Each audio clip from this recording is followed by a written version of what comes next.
Okay, let's go to eat my peaches. Let's go to Isaiah chapter 6. This is a good one. Where did I put that inside the thing here? Yeah, we're going to read this from the ESV. Isaiah and Jeremiah were some very powerful prophets, by the way. And both Isaiah and Jeremiah, they caught hell. Isaiah and Jeremiah. But this is Isaiah, and we're going to go to chapter 6, which is one of my favorite chapters in the entire scripture. This is Isaiah. We're going to go to chapter 6, and we're going to start off at verse 8. And I need you all to pay attention. This is very important what I'm about to say to y'all. Isaiah chapter 6. We're going to start off at verse 8, and we're going to read it to the end. It's a short chapter. I think the end is 13? So it's only got 13 verses. So we're going to start at 8, Isaiah chapter 6. We're going to read down to verse 13. This is Isaiah talking. And he said, "And I heard the voice of Yahuwah saying, Whom shall I send? And who will go for us? Then I said, Here I am, send me." See, first of all, the entire nation of Israel is called. Well, not the entire nation. I said that before, but not the entire nation. Why? Because some of us are actually vessels of destruction. Some of us were actually created to burn in hell. It's true. So all of us could not have been called, but many of us were called. But only a few answered the calling. Remember those scriptures in the New Testament? For many are called, but few are chosen. So what you have to understand here is sometimes you have to step up and take the duty call of Christ. Christ pretty much said, and of course he knew Isaiah was going to step up because Isaiah was chosen, because Christ has foretold everything. He was the lamb slain before the creation. Before he created anything, he prophesied himself as the lamb slain before the foundation.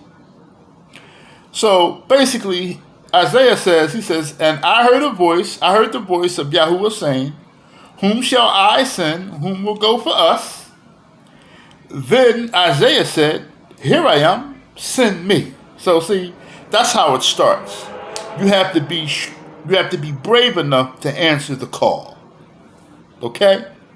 And this is a call to be proud of. I'm proud of this call. I'm not afraid.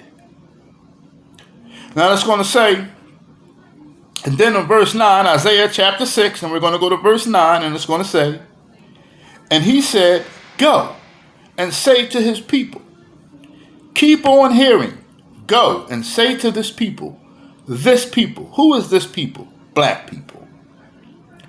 It says, "Go and say to this people, keep on hearing, but do not understand. Keep on hearing, but do not understand. Keep on seeing, but do not perceive."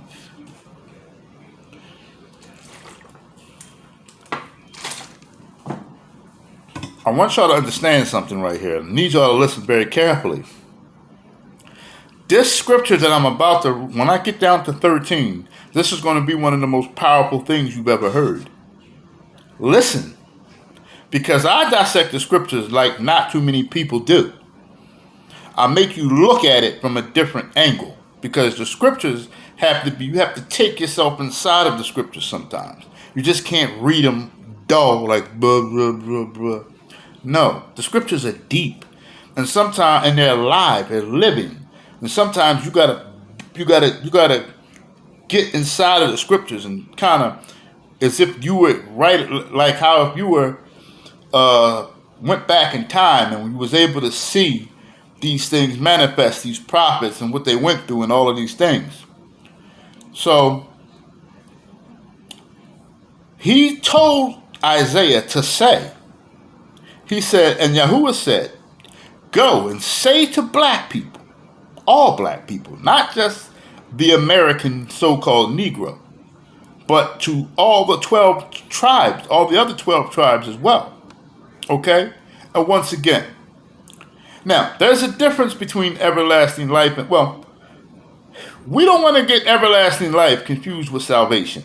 They're the same thing, but not necessarily. Okay? So, as always, I do give this message to the Israelites first and to whomever else, whether you be Chinese, Arab, or Caucasian, or whomever.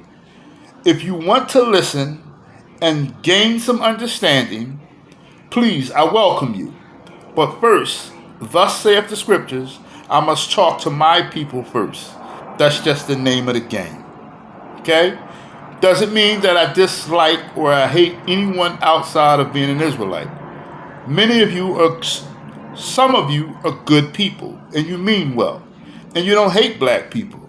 And some of you will cling to the nation of Israel in these end days. So for those of you who are willing to do that and who are willing to take up the laws of the Torah and the belief in Revelations 1, 14, and 15, I welcome you. I welcome you. Okay? But unfortunately for you all, I have to read the scripture the way it's supposed to be read. And he's speaking in reference to the 12 tribes of Israel. And he says, go and say to this people, keep on hearing. See, you can hear because you have ears, but do not understand. Go ahead. Keep on hearing and not understand. See, because you all looking at me right now. Oh, who is he? Ew. Keep on hearing me and not understanding because of the gossip and the slander and all of the things that are being said about me, and because of the hatred and because of all of these things. Keep on listening to this man and not hearing him. Then it's going to say, keep on seeing, but do not comprehend, but do not perceive. Make the heart of this, verse 10, make the heart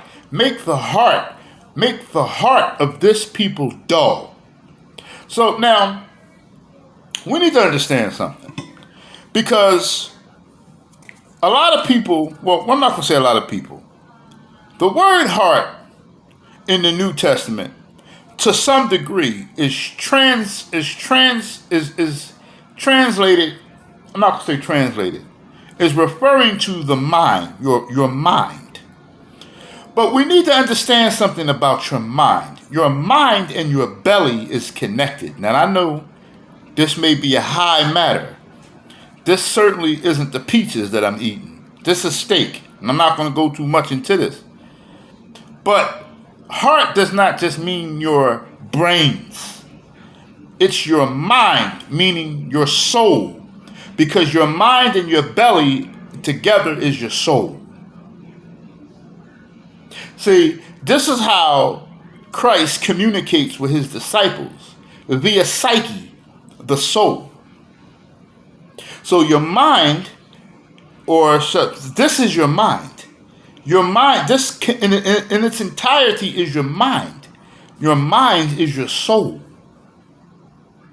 Let's not get brain confused with mind. And let's not get heart confused with soul. Let me say that again. Let's not get your brain confused with your mind, your thoughts, and the way you think, your characteristics, your iniquities, and your righteousness. Thus let's not get you, let me say that again. For those of you who are learned, you understand me. Let's not get your mind confused with your brain.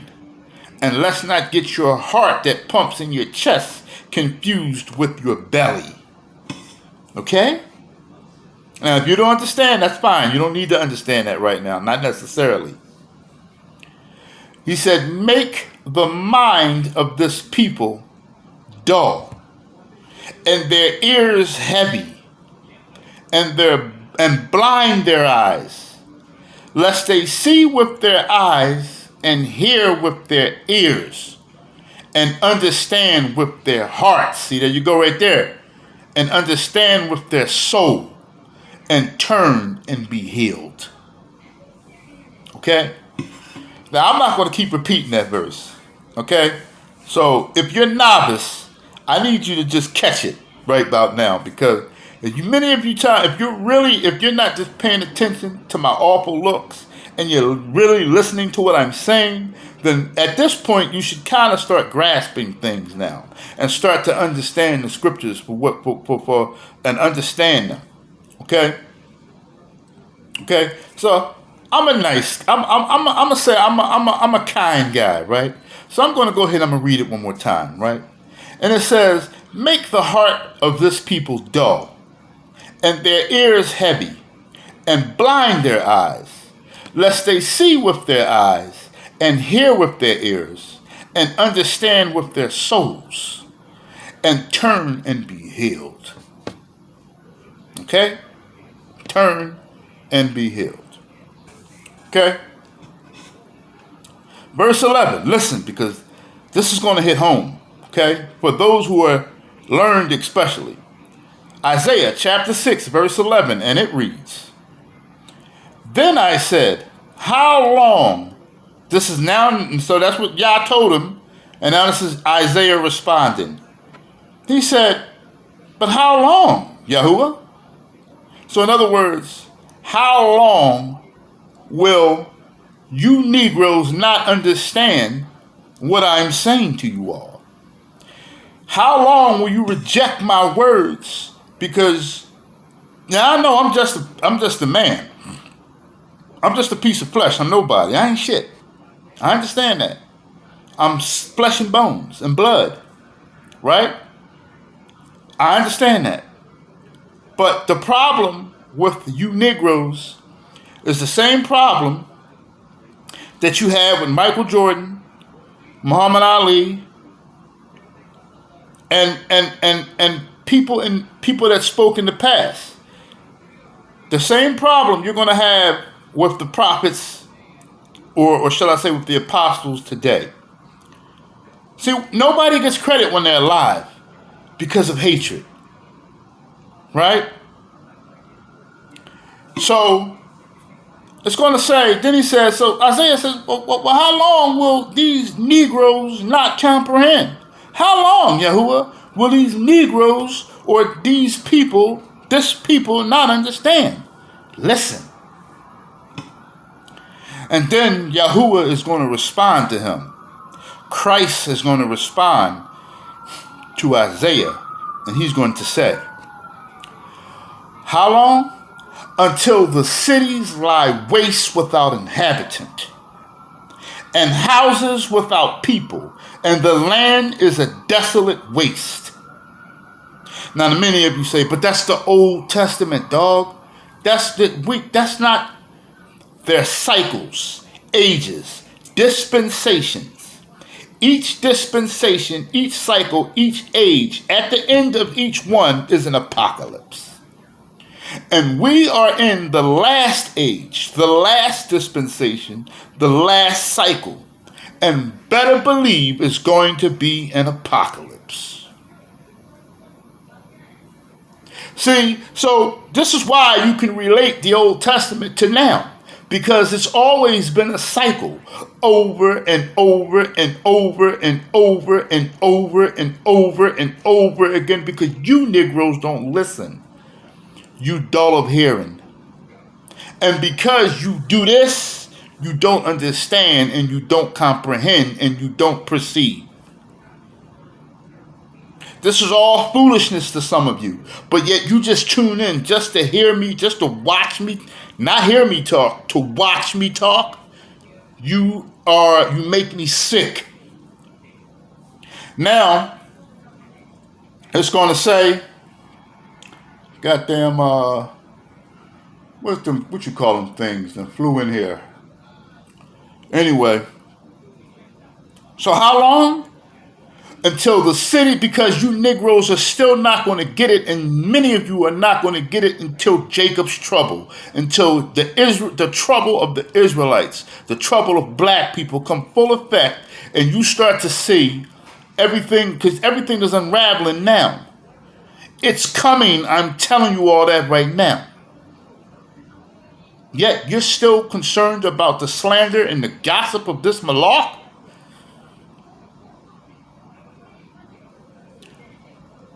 Until the cities lie waste without inhabitant.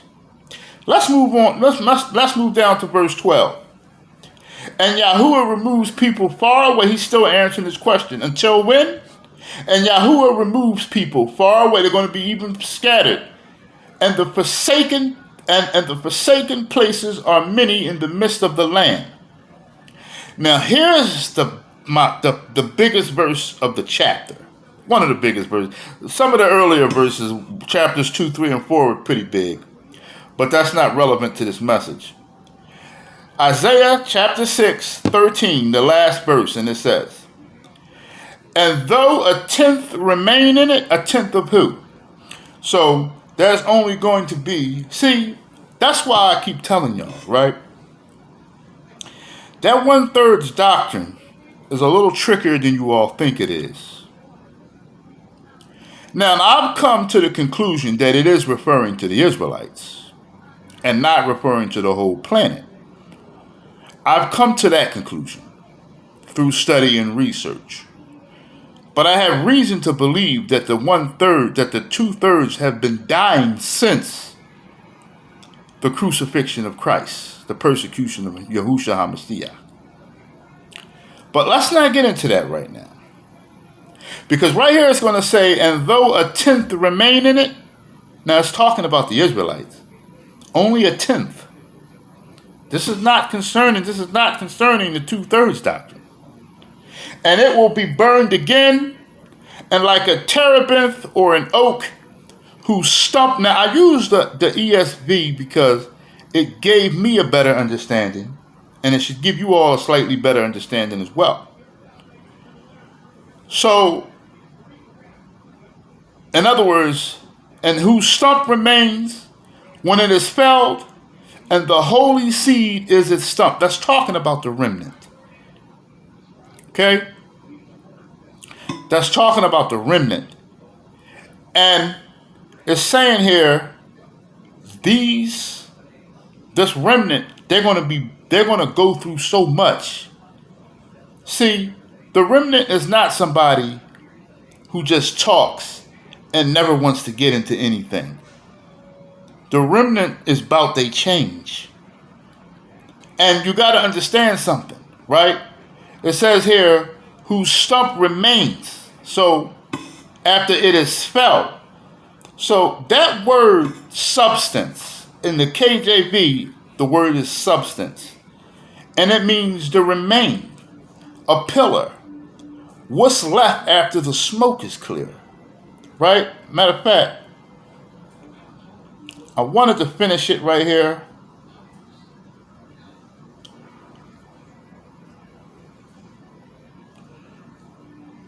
All right. I don't want to go through all that because I want to try to actually finish it. I want to make it only 2 episodes. So basically it's saying that the stump is going to be the set apart seed that's left from the remnant.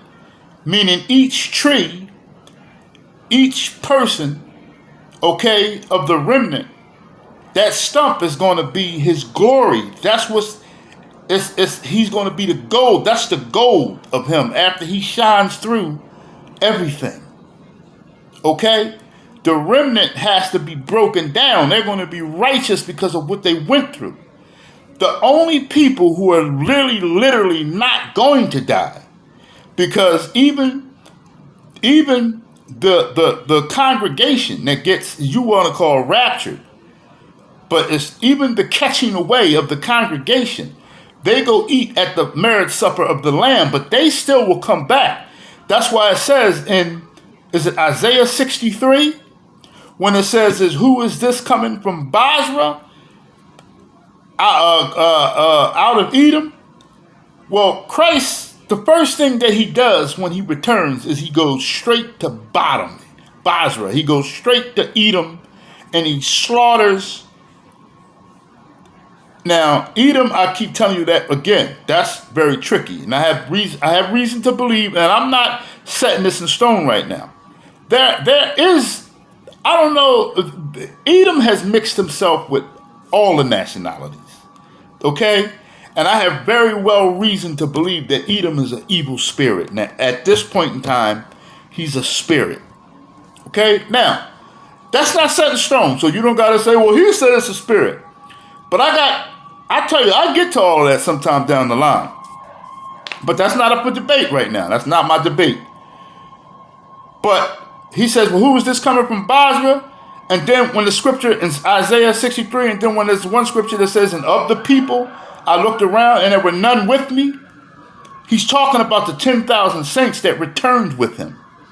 See, they were translated and caught up in the clouds to go eat at the marriage supper of the Lamb to get ready to do battle with the Most High when he returns, but they die in battle when they return. Only the remnant, now the remnant is not the congregation, and the 144,000 is not the congregation or the remnant. They're three separate parties. The 144,000, their bodies will lay dead in the streets. They're going to be translated, but they're going to die down here.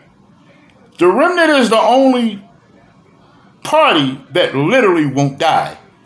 They're going to get translated at the coming of Christ. See, the remnant is something special. I'm not claiming a part of the remnant. I'm not claiming it. And none of you should claim it. In fact, none of you should claim righteousness at all. And any of you that claim righteousness is wicked. Okay? Now, I know this is foolishness to many of you. If this is foolishness to you, cut it off. Because that means it ain't for you. Because that means you can't comprehend and perceive with your ears and your eyes. Okay? Now, with the 8 minutes left, maybe I can do it. Let's go to Jeremiah chapter 6. Really, I got 10 minutes. Jeremiah, and I'd like to do it right now. Jeremiah chapter 6. I'm going to go to Jeremiah chapter 6. And we're going to start at verse 10. Jeremiah chapter 6. And we're going to start at verse 10. Hearing is believing. You who hear me, you hear Christ. You who hear Christ, you hear the one who sent him. If it's foolishness to you, just cut it off. Instead of watching me talk. You're not hearing me talk. Many of you are watching me talk. Jeremiah chapter 6, verse 10. Jeremiah chapter 6, verse 10. And it reads, to whom shall I speak? This is Elohim talking. This is Christ talking. This is God talking. This is Emmanuel talking. To whom shall I speak and give warning that they may hear? Behold, their ear is uncircumcised, and they cannot hearken, they cannot listen. Behold, the word of Yahuwah is unto them a reproach, and you niggas have no delight in it, and they have no delight in it. You don't have any delight in what I'm saying. You only want to look to mock and do all of these things and put me down. But I take all of this in joy, believe it or not. What do y'all think I'm really doing? Sobbing and all of it? Because y'all not hearing me? You think I'm like this, walking around, oh, everybody hates me, all this slander? You crazy as Murdoch. Okay? I got stuff, I got a life. And remember, I don't do this for a living. So take all your assumptions and throw them in the trash. Now it says, he said, to whom shall I speak and give warning that they may hear? Behold, their ears are uncircumcised spiritually. You're uncircumcised in the soul, so therefore you can't comprehend, and they cannot listen. Behold, the word of Yahuwah, the scriptures, is unto them a reproach, and they have no delight in it. You Negroes. Therefore I am full of the fury of Yahuwah, and I am weary with holding in. I will pour it out upon the children abroad, and upon the assembly of the young men together. For even the husband with the wife shall be taken, the aged with him that is full of days, old people, and their houses shall be turned unto others. With their fields shall be taken, houses shall be taken, and their fields and their wives together. For I will stretch out my hand upon the inhabitants of the land, saith Yahuwah. For from the least of them, even unto the greater of them, every one of them is given unto covetousness. And from the prophet even unto the priest, every one dealeth falsely. So all of you, there's many of you priests and whether you want to call them, deacons and bishops and ministers and priests and whatever you want to call these people, all of these people, not just the people in the truth, also the people outside of the truth, speakers, people in organizations, people in camps, people, all types of people. That you deal falsely because of your covetousness, because you preach for a living. Now, not every single one of these men are wicked. Not every single man in organizations are evil. In fact, a lot of them aren't. Okay? But you're going to see that in order to truly do the will of Christ, you're going to have to break away from these things. You don't have to believe me now. Now, order is good. Order is good. And structure is great. Right? But I'm going to show you how you're going to really get that structure. And let me speed this up because I got a punch in the face scripture after this. And I might have to press pause to find it, because I don't have it down here and I forgot to put it down here. Okay? So then it's going to say, and their houses turned to, and says, and their houses shall be turned into others, with the fields and their wives, for I will stretch out my hand upon the inhabitants of this land, said Yahuwah. So from the least of them, even unto the greatest of them, one is given into covetousness. And from the prophet even unto the priest, every one dealeth falsely. Many of you Negroes are so false, it don't make no sense. It's horrible, right? They have healed also the hurt of the daughter of my people slightly, saying, peace, peace, when there is no peace. See, many of you men, you prophets, you tell the women, see, even your women is supposed to be prepared. See, I don't know what it is about my wife, whether she's just super brave or she just don't believe the part about judgment. But it could be a little bit of both. But she believes in Yah, no doubt about it, right? But in many cases, she don't want to hear about the things that's coming down the pike. But yet she does, in many cases, help me prepare, with certain things as well. So she kind of oxymoron with that, right? But in the same token, this is how a lot of people today, they don't want to talk about the atrocities that's coming down the pike for those people, for the unbelievers, and even for a lot of the believers. There's no way out of this. There's no what's that song? There's no easy way out. There's no easy way out of this. The meat has been cut. You and every other Negro and every other Israelite is in a covenant with Christ. And Christ is a warrior. And it says, where were they ashamed when they had continued? Were they ashamed when they had committed abomination? Nay, they were not. This is Christ talking. This is Yah talking. They were not all ashamed. Neither could they blush. Therefore they shall fall among them that fall. At the time that I visit them, they shall be cast down, saith Yahuwah. Thus saith Yahuwah, stand ye in the ways, and see, and ask for the old paths, where is the good way, and walk therein, and ye shall find rest for your souls. But they said, we will not walk therein. And I set watchmen over you, saying, hearken to the sound of the trumpet, the warning. But they said, we will not hearken. See, he has set watchmen over you Israelites, saying, hearken, listen out, because the drama is coming. It's coming, right? And he's saying, understand this, right? And I set watchmen over you, and hearken to the sound of the trumpet. But you Negroes say, we will not listen.